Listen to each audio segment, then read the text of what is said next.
So welcome everybody back here at Veil of Sound.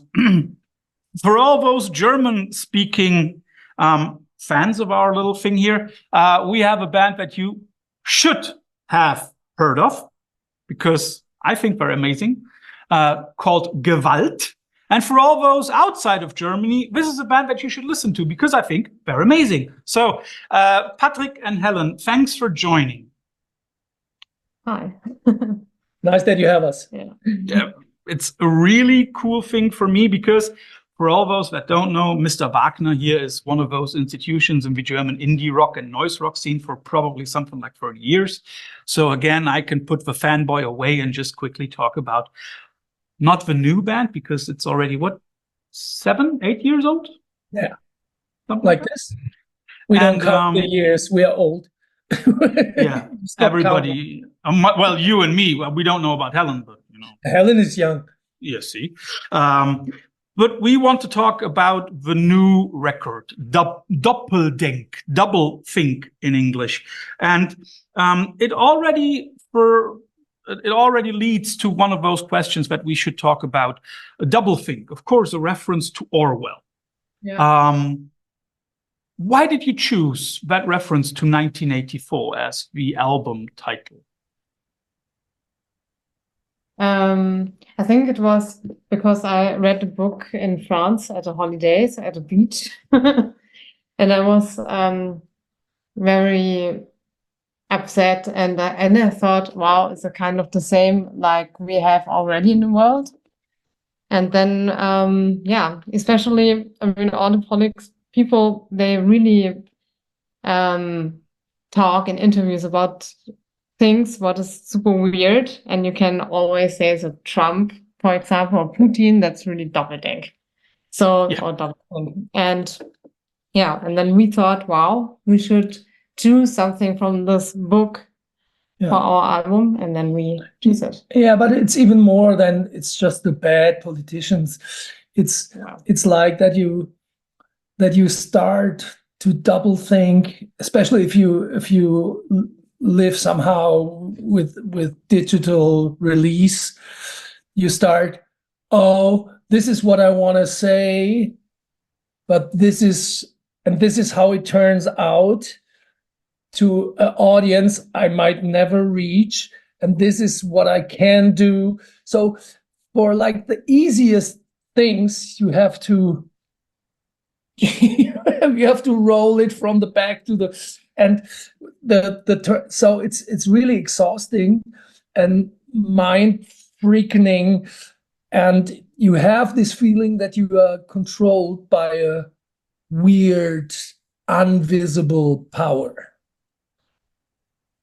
I can understand that. Would you say that this weird, invisible power, is it like a certain person we don't see, or is it, and that is something that I myself would rather suggest, is it something where you say like it's like a common threat in society at the moment? Yeah, I think it's a common threat. That's a good word for it. It's like an overall in us, out of us, and gets over us. So I don't think there's this one gray man who's controlling anything. Yeah. No, it's like this is how the world developed, and this is the pushback we get from ourselves, and that makes it even worse, because you cannot just kill this one man and everything's fine. So I have this feeling that there's no way to work this around. Yeah, and it's also the way that somehow we gave into this development. Yeah. We accepted it, we embraced it, and now we don't find a way out of it. Yeah. For all those outside the normal bubble, if you want to read a very good book on that, read Eggers' The Circle, where people voluntarily commit a lot of their own decisions to something like Facebook, something like Meta, a social network. And I think that is something that we have done over the last 10, 15 years. Yeah. We gave up a lot of our decisions. But then again, you've already hinted at it, Patrick. Decision making. Do you think that we are at a point where we are, or for you as a band, you know, like are you still making your decisions yourselves? Creative control. No, No. don't think so. Don't think so. It's really depressing. So this is like a discussion we have on a daily basis, that we have this. I mean, we have this when we write music. So there's really a lot of freedom, and this is why we're doing it. So this is the last part where there's freedom, where we're not influenced by KI or by AI or by what is the common sense, or or what is working. So this is all not of our interest. So here we are very basic in our creation, but all the rest, the moment you start approaching to someone, you put it. I wrote on the last record, this song is funktioniert, that wir senden, was die Fläche uns diktiert. So we're sending what the surface is dictating to us. So this is what we're sending, and we cannot work this around. We are right now thinking, so it's good that we're going to be released on 30th of September, that we stop everything on day of release. We get out of all the system. Yeah, it's the way that, I also think that this contradiction between individual self-definition and social conformity that we're living in, I think that makes it hard for anybody, and especially for a band like you. When we think about, how many decisions can we make, how many decisions are made for us. There is also something in one of the first songs on your record where you say, es wurde mir im Supermarkt so beigebracht or so diktiert, where you say, like, okay, I have been taught that in the supermarket. I guess the supermarket here is like a metaphor for society, right? And then the question is, like, how much of us is dictated? It's both. It's the supermarket, sammeln Sie Punkte. It's this word, sammeln Sie Punkte. And you start thinking, oh, this is what I do. This is what people do. They're collecting coins of virtual coins of bullshit. And this is, and I put it to, so you're doing that in so many cases. You're collecting likes, you're collecting zeros on your bank account. You're collecting just bullshit all day long. So all our forces are like to collect shit. Yeah, and then you get shit. Yeah, and you get shit. And this is how, I mean, I have so many people who are on psychopharmacas, who are really fucked out of. I mean, they're somehow wealth, but they're fucked. Really, a lot of people, like half of my friends, are fucked, at least. So for all of Patrick's friends out there, now think if you're number one or two. Yeah, me included. So you start thinking, okay, this is so wrong. What are we doing? Yeah. We are living in a really wealthy surrounding, and we are fucked. And then people use this fear that a lot of us feel and perceive. And then there are people outside who try to use that fear for their own good. I'm not going to talk about any political party here in Germany. Sure. Yes, but that's true. And it's also interesting, this collection thing. I mean, like, I think on the one hand, it's a normal human thing. If you like something, you try to get it. But I think we've come to a point where it's not enough. I'll give you an example. A friend of mine is a huge fan of the American hardcore band Boys Sets Fire. Me too. But he literally has everything they ever published in every format, on every label. And I was like, what is the difference? And then he came up with something where I was really surprised.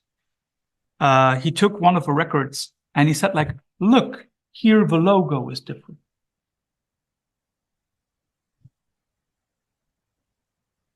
But Wow. let's not go into too much criticism. You said collecting. Is there anything where you two would say like, oh, that is something that I myself collect? Yes, definitely. I'm a luck collector. So I have this weird idea that you'll in your whole life you have like 14 days, like in all the time, like in any time measure, you have 14 days where you experience real luck in your whole life. 14 days of real luck. 2 weeks. So I try to be aware of finding this, of really like, this is one of the moments. Mm-hmm. So this is what I'm collecting. And I'm really aware of that, and I'm really enjoying it. And this is one of the parts where sometimes it's on stage in rare moments. Mm-hmm. So I think I'm better than 14 days now, and I'm still alive. So, and this comes to the point where in music you can find that quite often, compared to jobs where you sit on a desk at a computer. You won't find it there. I'm really sure that there's no way you can feel any real luck if you stare into any luck or happiness. Yes, I know what you mean. Yes, I also. There's no way. Of course, looking at a screen and pushing numbers from X to Z. Yeah. There's no way. So this explains it all. I never had it this clear as in this moment. So why should you do that? Wow. But then that question is, you've already said it. You think that you already own more than 14 days of happiness, or clear, sheer, unabundant happiness. Mm-hmm. Is that not also strongly connected to really witnessing yourself, witnessing your own daily routines and all that shit, like really also, I don't want to say focusing, but really trying to really live in that moment? Yeah. Fine. Have you got any suggestions on how to do that? To like really live in the moment? It's okay. The question is how you, I mean, there's, I don't think I can provide that, because like people are different. So what I do is like to give it all in. Mm-hmm. And like talking to my son, I don't lie to him. Mm-hmm. I never educated him in a like traditional way. You have to do, and I was just true to him all the time. I tried to be true. You can't match that. And the same with the music, the same when I'm doing sports, the same in our relationship between Helen and me. I try to be true. And then you have a chance to get something real back, and this leads to something real luck. Travel a lot. Yeah. See stuff, talk to other people, see different stuff. We just been to Bayreuth to the Wagner Festspiele. It was super interesting. It's not our world at all, but it's good to sometimes dive into a different world, to experience something new, to get out of this weird bubble where we think we are the kings of. When you say you went to Bayreuth, for all those people outside of Germany, it's one of those cities in Germany which are very heavily associated with classical music, because Richard Wagner had his own opera house built there, and every year there are the so-called Wagner Festspiele, and we saw three operas. 3 by now. Okay, so yeah. so it's where they play not every year all of his work, but a lot of his work. Yeah. So the question is, what did you see? We saw Tannhäuser, Tristan, and Parsifal. So the last 3 big works. It was amazing. That would be my question. Is that something that you also listen to at home? No. Not at all. No. No, I mean, I don't like opera, yeah, to be honest. the Liebestod of Tristan is like the best piece of music ever written.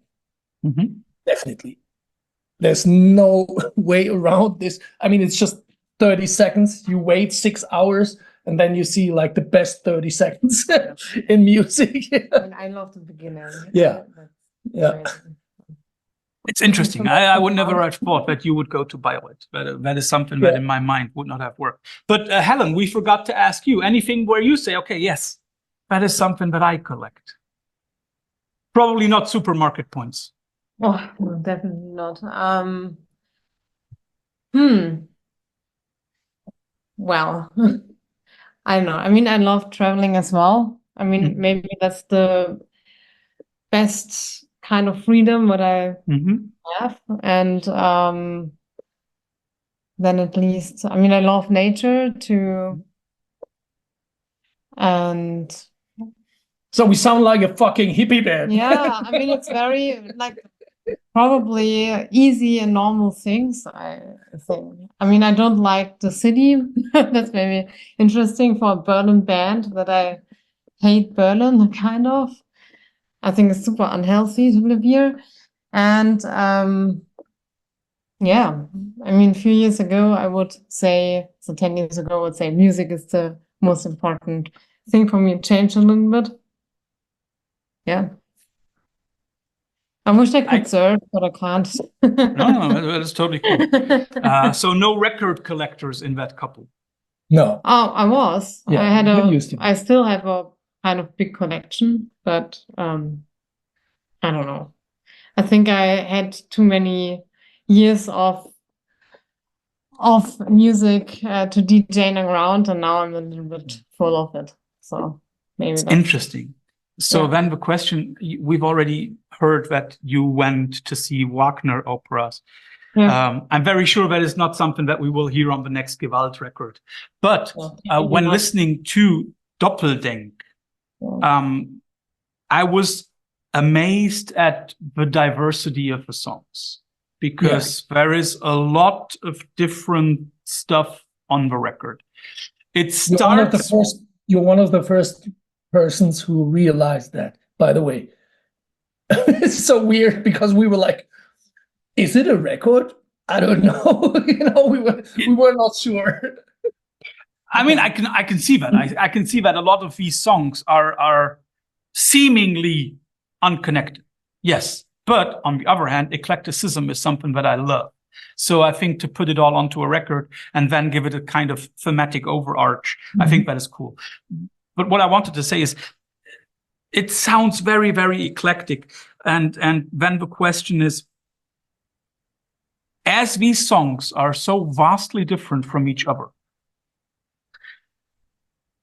I'm very sure it's not something that you set out to do, where you consciously say like, okay, let's write a mellow sundowner track. Let's put it like that. But how does it work? How do you come up with these ideas? Good question. That's a really, it's driven. Like the first single, Sonnensturm, we never thought that we could ever do a song like this.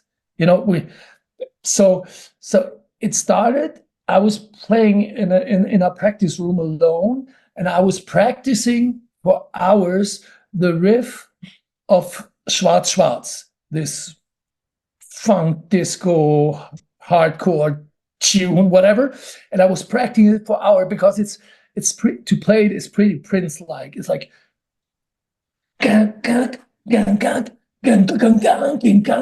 it's really hard to play, and you have to play it for hours and hours to really succeed with it. So I did this, and I was like full of sweat. I was really fucked. And then the beat was running, so we are always working with beats, and the beat was running, and I was really exhausted. And I just played the beginning of thing because I was so exhausted. The beginning of Sonnensturm, just to the same beat. It was just like ging, ging, and the sun was setting, and I started crying. I started crying like a dog. I don't know why. I was was really, I was there full of tears.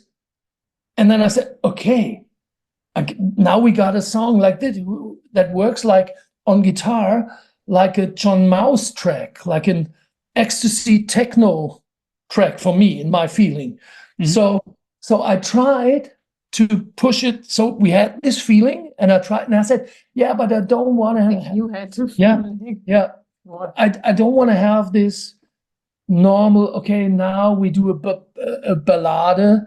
A ballad. I want to have like a full energy setup for this kind of feeling. Yeah.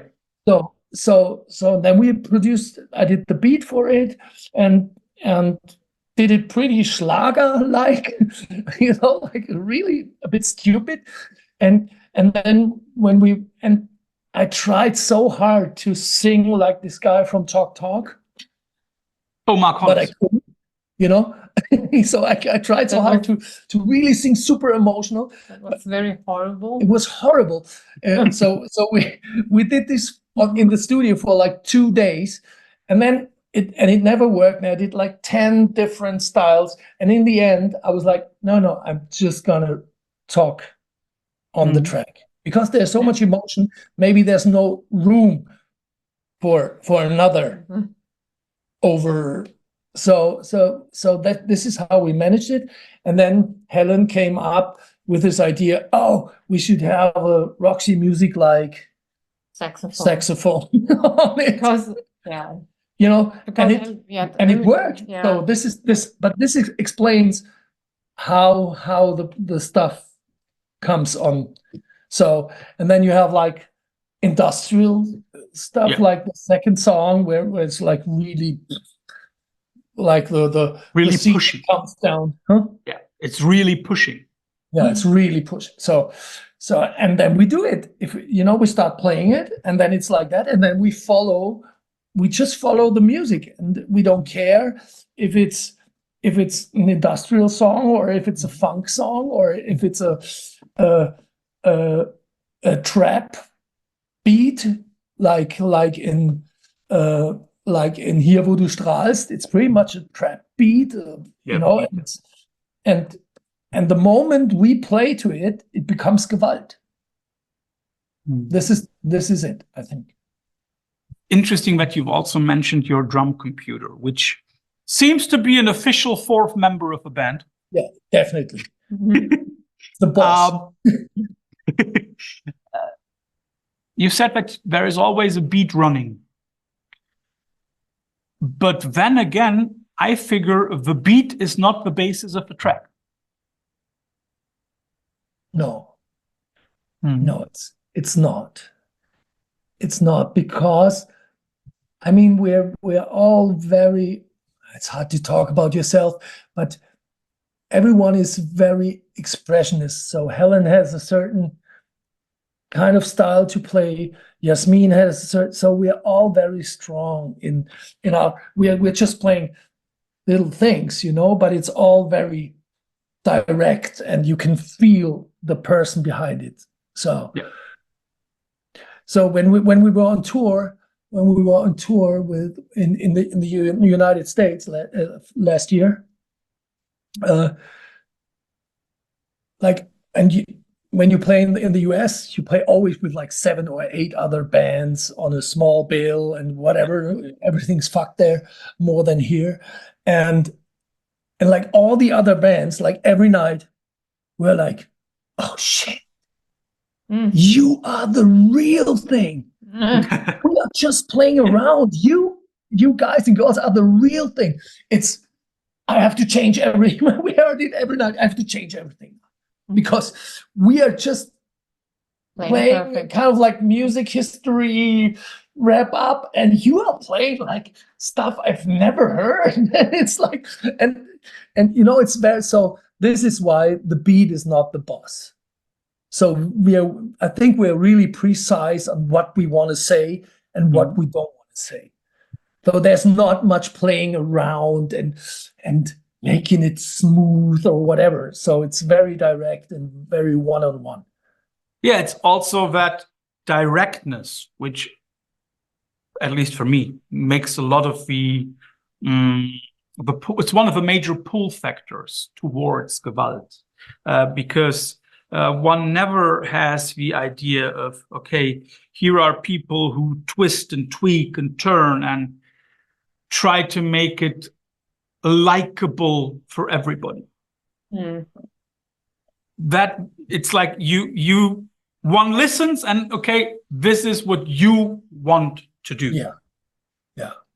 You've already mentioned it, Patrick, but sometimes you have one of these happy moments on stage.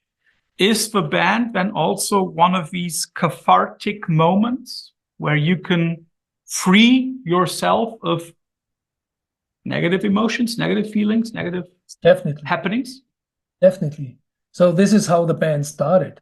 Helen came over and said, "Hey, Patrick, why don't you do any music anymore?" And I was in a miserable state at this time. And I was like, I have no idea. So I didn't play for 12 years. And then I said, maybe I don't trust anyone anymore to open myself. And maybe we should do it. And then we came to practice. We practiced, and that was the beginning of Gewalt. So we just turned on, and we were two people, and we started it. And then we found another bass player. So this is how Gewalt started. Just because, to be honest, because I was not feeling too good.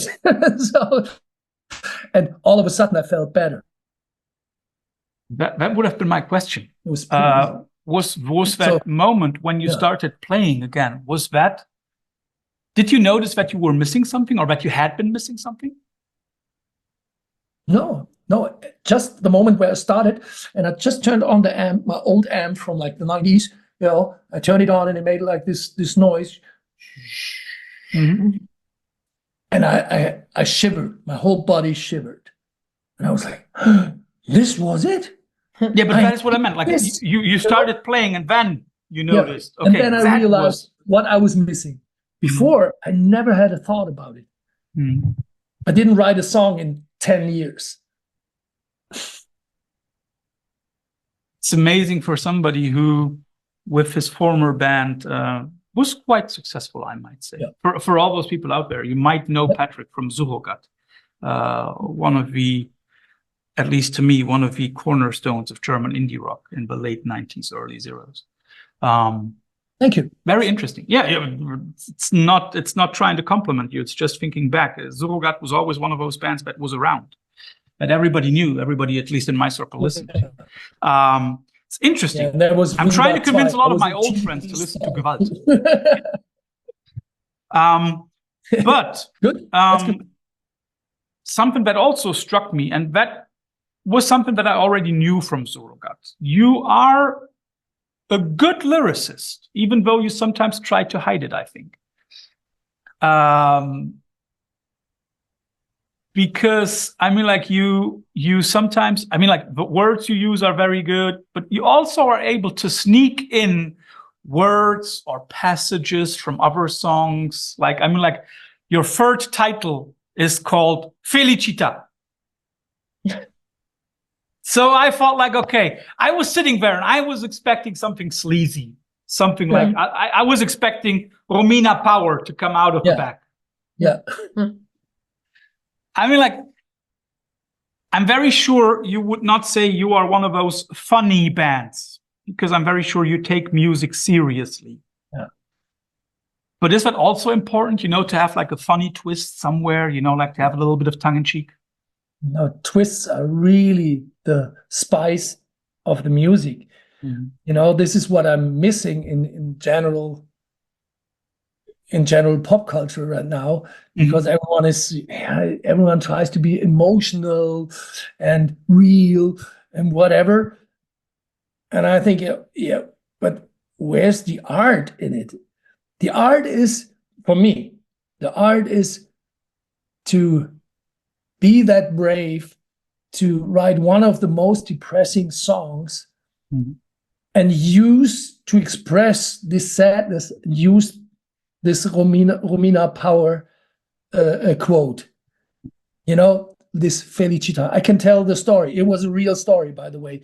So this twist was in itself was a Doppeldenk twist. So there was this crack addict A woman, she came into the S-Bahn, and it was a real story. The song is a real story. So, and she had her phone with her, and she was singing without teeth in her mouth, was singing with this was Felicita.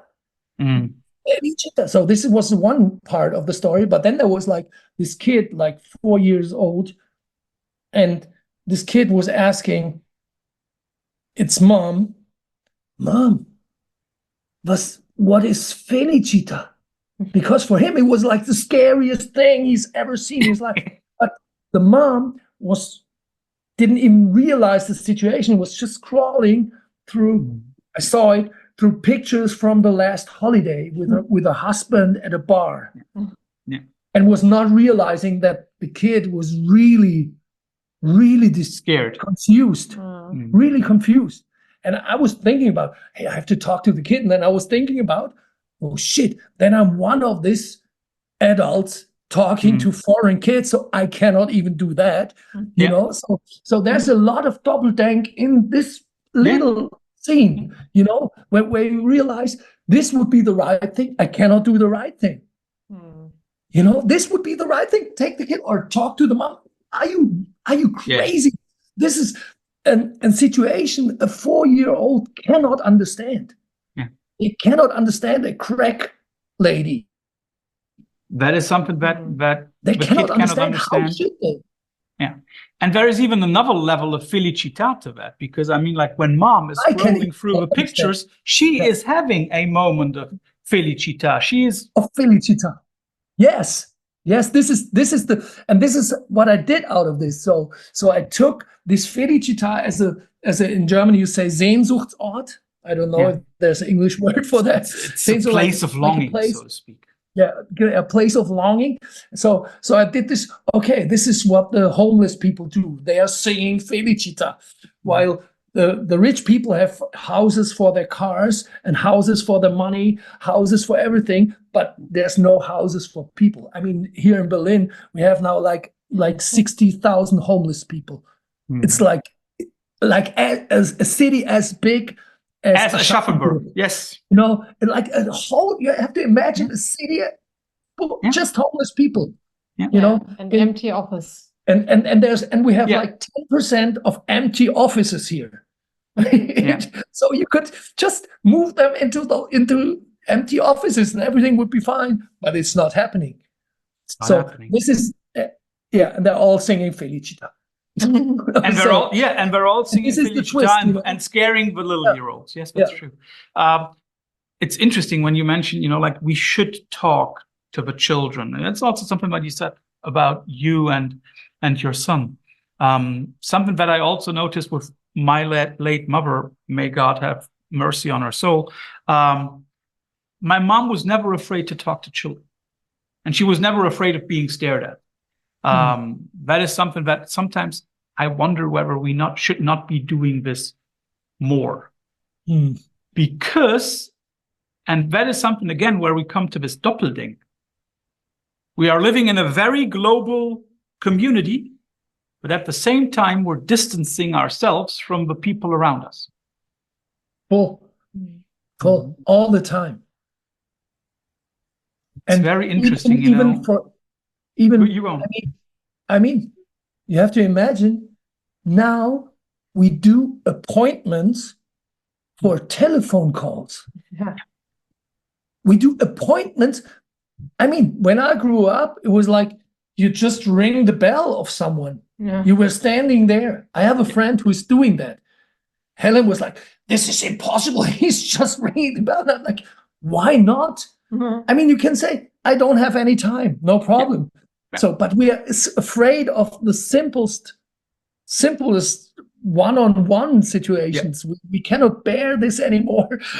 So it's really super sick, and it's so that now you know why we call it, why the record is called Doppeldenk, because it's all twisted. It's so twisted. And I think it's even interesting that although a lot of people notice that twisted form of reality that we have constructed, a lot of people are still afraid of breaking the barriers.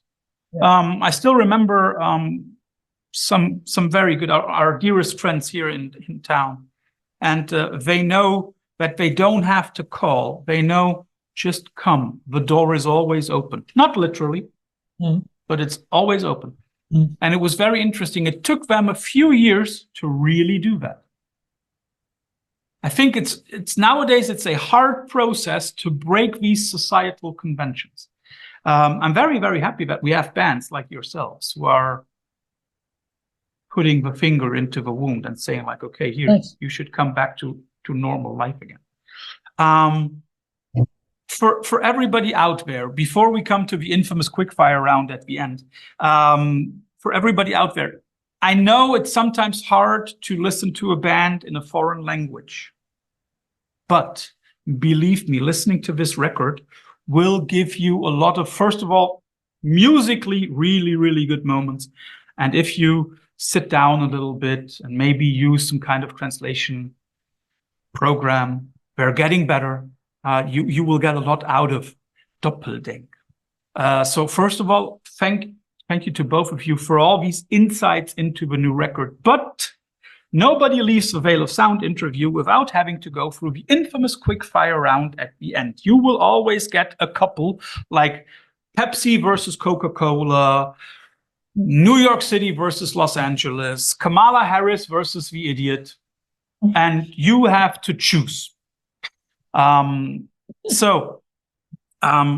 hope that I'm not touching too many blanks here.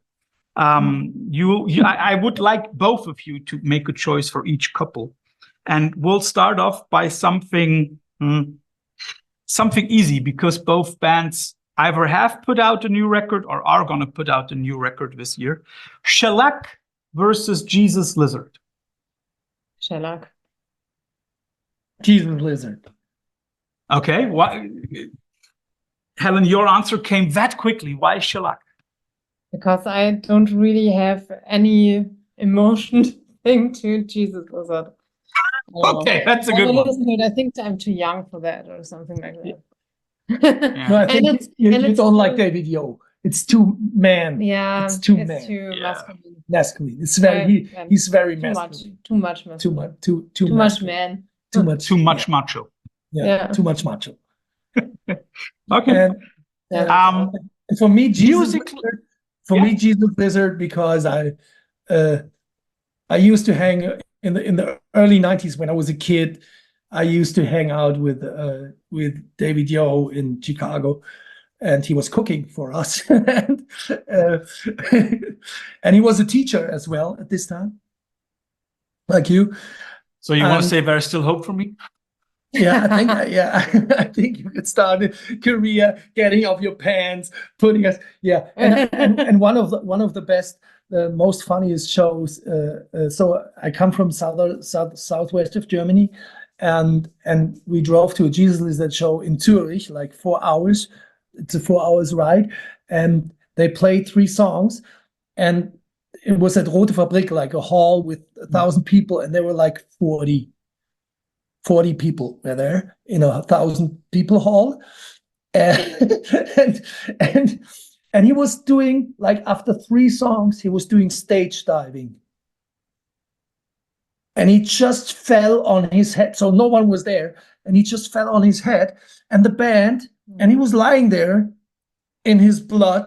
The band was playing on, and after 2 songs, they were like, and he was like out of his consciousness, and then the band was like, okay, we know that. I'm sorry, I think he's still alive. Okay, we have to break up the show. I'm sorry. So it was just 3 songs and 2 without David Yo. So this was one of my. And afterwards, he was always saying, "Look at this. This is my Zurich hole. My Zurich hole." It's funny. So, we are still trying to get an interview with Yao for a new record. If we get, I'll ask him about his memory of that evening. I will ask him. Do you remember that one night in Zurich? And then he'll probably be like, no, I don't remember, but I have a hope. Yeah. Okay. Musically, very far opposite corner of the scope. Happy Mondays versus Primal Scream. Happy Mondays. Ah, I would say Primal Scream. Again, Helen, Primal Scream, do you have like a favorite record of theirs? Oh God. I know. What is the name of the record with the red one with this yellow Isn't it part? Funkadelica? Yeah, Funkadelic. yeah, exactly. Yeah. Very And, classic. and Patrick, what was yours? I have no clue of Happy Mondays, but I mean, they are more party than Primal Scream. They were Yes. So I would go for the party, for the Yes. wild party. Yes, definitely. And Primal Sean Scream is Ryder too rock. probably challenges everybody for biggest drug addict in music ever. Yeah. Definitely. I mean, I've been at a concert at a big day out, and that was very partying. Happy Mondays, yeah. No, Primal Scream. No, I think they were both party, but I think Happy Mondays were more party. Depends on what you took, I would say. Yeah, exactly. Having a look at Germany, Scumbucket versus Blackmail. Oh, I don't know Scumbucket, but I would say Blackmail. Oh. So yeah, I mean, I think both are shit. And I'm friends with Edo, so sorry. I think both are shit. They're both boring. That is something that Patrick was known for back in the day, clear opinions. And I like that. I like that when somebody has I don't have opinion. an opinion, I think. Yeah. If I had to choose, it would be Blackmail, I think. Because me too. But I wouldn't. They were a little here, I would say they were a little bit better on the poppy side. But yeah, but I was never interested in this kind of like indie rock. So but it's interesting, a lot of people back then put you in the same category. Yeah. Oh, but really? it's the same what Xavi said about football. You know this quote about football when he said, I only know Lineker's quote about football. What did Xavi say? Xavi said, at this time when they were playing with Pep Guardiola and we're the best team in the world, he was saying, it's like that. I'm so lucky because I got 6 players in my team who understand the game. Not 11, 6. And I got a coach that understands. All the other teams and coaches and journalists and the audience, they have no clue about football. No clue. So I had 6 in my team. That's why we were the best team in the world. Yeah, but it's interesting. I still to this day say that Guardiola was happy to have those 3 or 4 or 5 or 6 players on the team because I still don't think he's the best coach ever. I don't know. Yeah, maybe. Let's not. There's a lot of discussion about football. Sorry, I opened this. I could talk about football for days, but I think Helen would be amazed. Are you following football? I'm like, I know you're like from a region where football is a big thing in Germany. You ask Helen? No, you, Patrick. Yeah, my son, he's a footballer. Oh. Yeah. I got 2 more of these for you. And I'm not sure whether I'll get a clear answer for one or the other. Famous indie rock labels. And I don't want to use Matador and I don't want to use Sub Pop. I'll give you 2 that for me are important. M-Rap or Touch and Go? I don't know them. I have no idea. So I take Mute. Yeah, exactly. Me too. But if those 2, no, I think I got the first 50. Maybe I should sell them. The first 50 Touch and Go records and the first 50 M-Rap records. So I got it all. If you ever want to get rid of some of that, give me a call. Okay. Like honestly. Yeah. But I know that you can make a lot of money with those 100 records. My goodness. Yeah. I know the following question might be somewhat unimportant for Berliners, but if you had the choice, would you rather own an apartment in Berlin or rent an apartment in Berlin? Ah, that's a very tricky question. I think I would love to own a apartment. Definitely. It's at least it's cheaper. When I would bought it for 15 years ago, then would be a very happy person. Oh yeah. No, I don't want to own stuff. I don't care. I want to own a house in Portugal. Oh yeah. Oh, yeah. Yeah. I would like that too. Definitely. Yeah. Although I might say I know a place in Croatia where I would say I'd rather go there. But anyway. Yes, but the Portuguese people are so relaxed. This is so good. They're really relaxed. Yeah, that's true. And they're kind of depressed and happy at the same time. So this kind of you hear in the fado, right? yeah. And the music's great, and yeah, I don't know. That would be something for a Gewalt record, a fado track. Yeah, fado. I think we did a fado record somehow. So, Patrick, Helen, thanks for your time. Everybody out there, in a few days, you will be able to listen to Doppeldenk. Don't miss it. Just simply believe me once in a while when I say don't miss it. For everybody out there who likes their record, go ahead, buy it. Soon it's going to be Bandcamp Friday. Don't miss it. For everybody who likes what we do here, maybe click the subscription button beneath, give us a like on our socials, or if you want to go a little further, go to our Patreon and donate a little thing there for us. Otherwise, thank you both for your time. And I know you still have a little bit of cleaning up to do. So enjoy that. And then hope to see you on stage soon. Bye-bye. Ciao. Ciao. It was a pleasure. Thanks, It was really a pleasure. Thank you.